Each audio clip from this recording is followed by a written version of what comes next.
Good morning from John Horgan Quay in Cork City. We have the Canadian military vessel Charlottetown, part of the NATO war apparatus, here in the heart of Cork City. And once again, we have to condemn their presence because they're a warmonger. This ship itself has been part of NATO actions all over the Middle East and in the North Atlantic for many years. It's a well-established one. We've seen on board she's heavily armed with missiles and with heavy guns. These are not mild, meek humanitarian aid utensils. They're the weapons of mass destruction, of killing people in large numbers. And we must object to that. Ireland being a neutral state, this is a direct violation of our status in that. Peter, we've been with the Irish Neutrality campaign now for near 2 years, is it? We're going on. And we've seen lots of these come in. What's your feeling? I suppose again the question has to be raised again this morning. Why is there a NATO warship moored on the River Lee in Cork City on this beautiful Sunday morning? Why is that happening? We're meant to be in a neutral state. We're meant to not be participating in wars of aggression which are taking place at this moment in time. So why is this happening? And I suppose if you look back the last year, our own Micheál Martin here in Cork, he has, I suppose he's been leading this campaign, and I would call it a campaign to join Ireland into NATO. He says that no, we don't want to join NATO, but he's saying one thing and doing the exact opposite. Now, there's news broke only a few days ago that Ireland is after signing up to an agreement with NATO, and the name of that agreement is the Individual Tailored Partnership Programme. And this agreement was agreed in Madrid last year at a NATO summit in Madrid, which Micheál Martin attended.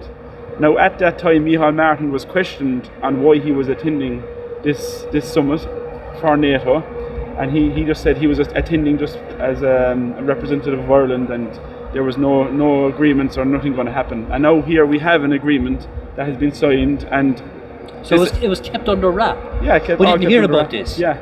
So this agreement, it's primarily about protecting critical infrastructure, cyber security, and enhancing marine security to counter threats from aggressive nations such as Russia. This was what was printed on the Irish Times. Our old enemy, Russia. The Russians, yeah. Long history going back, don't we? Of course, I say that cynically because I've never heard of a threat from Russia against Ireland or our sovereignty or our seas. Yeah. Never heard of it. Did you? Never. There never has been. Yeah. So Micheál Martin went out there last year. He agreed to this, signed up to it, didn't discuss this with the Irish people, and now here we have this morning, 2 days later, NATO warship in our city of Cork. So we're already part of NATO's Partnership for Peace. Yeah. Of course, all the warmongers like to say they're for peace, right? Yeah, well, peace and NATO kind of doesn't really work together. No, they're contradictory terms. Yeah. So now we have a new agreement with them, which happens to be also relating to our seas. So I would suspect following this agreement, and maybe it's the purpose of Charlottetown being here, is that we're going to see more and more NATO traffic in our seas, because they now have an official stamp of approval by our government. And this is anything but supporting our neutrality. The Hague Convention on Neutrality, to which I think most nations of the earth are part at the moment, forbids the vessels or the war machinery of warmongering nations traversing the territory of another. So these are warmongering. NATO is warmongering. It's been involved and is involved.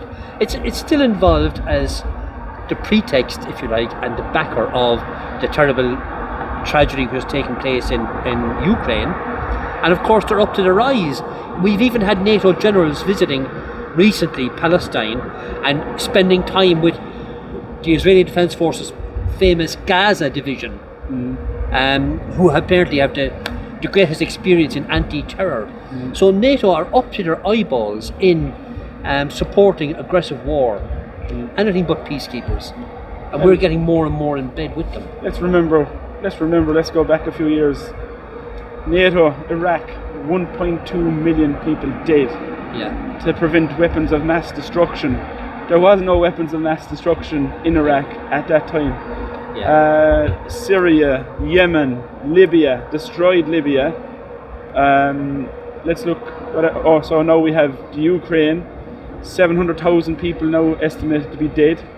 It's so bad over there at the moment. They have a conscription crisis. They're actually conscripting Down syndrome men now into their army as cannon fodder for the NATO war machine. And that's all they are, cannon fodder. And people will say that it was Russia which invaded the Ukraine, but it was actually that NATO which created this war, which started this war, because it was NATO which was wanting to expand into the Ukraine, and the Russians, they objected to it, and they said, we cannot tolerate this, it is a red line, we cannot tolerate this in any way, shape or form, and they pleaded with NATO and they begged NATO not to expand into Ukraine, and NATO basically said, we're going to do it anyway, tough Choisinski.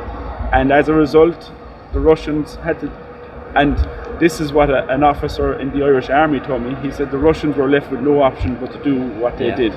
So if the Russians did in Mexico what the Americans and NATO are doing to Ukraine, you know damn well what the Americans would do. Absolutely, you would, So NATO are creating and instigating wars all over this world, which are causing huge death, huge amount of destruction, and we can never align our nation with this warmongering. This is big power politics, whether it be at the US or British or NATO side, or whether it be at Russia's side. This is big power politics which does not serve the peoples anywhere in the world, and this is what is driving the genocidal attacks against the Palestinian people today. And we must break out of this. We're being made part of these alliances. Even the European Union is soft to the degree, I believe, of actually supporting Israel's role in the attack on Palestine. We have to stop and break our connections with this, and it brings to mind, Peter, the protest movement. Like that war you mentioned there, the initial Iraq war, like Blair authorised that war against, I think, over 1 million people were on the streets of London protesting on it. We had the biggest ever protest, anti-war protest here in Ireland at the time of these things, but they happened despite the expressed will of the people. And today again we see, like we're here in Cork, for months now, every single week, thousands and thousands of people are taken to the streets calling for an end to the genocide that's taking place. And full praise, they should do that, keep doing it. Everywhere in Ireland is doing it and needs to do it. But we need to fight, Peter, I think. We need to fight this.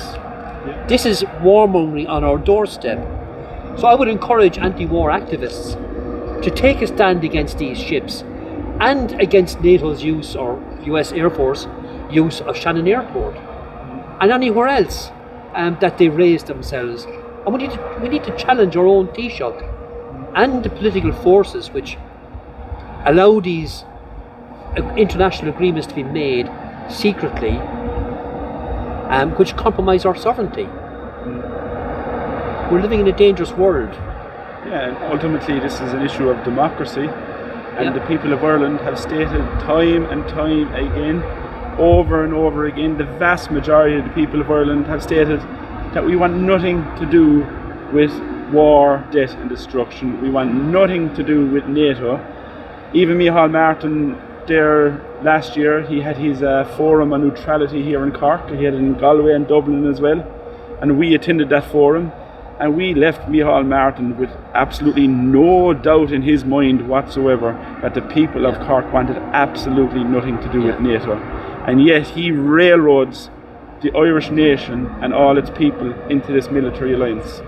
So the people of Ireland are not for war, they're for peace. And neutrality. We want peace, not war. So ultimately, democracy is people power, and the people have to, if these people who are supposedly meant to represent us are not representing us, we need to get rid of them. Get them out. Vote them out. Elect people who will actually represent the will of the Irish people. And that opportunity is coming up in June. In early June, there will be local government elections here and European elections, and all of the usual political parties, all of whom are supporting this move to globalism, if you like, and war, they will be standing in these elections, and people, I think, should reject them. If there's one thing that Ireland is clear, as you say, on, is the Irish people support peace and neutrality. It's been the cornerstone of Ireland's international policy since the state was founded, really. And we need to throw out these warmongers and anybody giving truck to them, anyone facilitating them. So there should be anti-war. People should declare as candidates to be anti-war candidates. I think that's a thing we should do. The other thing I would like to do is, in order we build the networking closer, there's a lot of anti-war groups I know around, and people should support them all. But you can sign up with as part of a network with the Irish Neutrality Campaign. You'll see the link we put in this video here. Just go onto Facebook and put in. That way you'll be informed of events and kept in the loop. So, leave it at that. Yeah, I suppose I'd just like to say, you can see a Canadian flag flying here on this ship.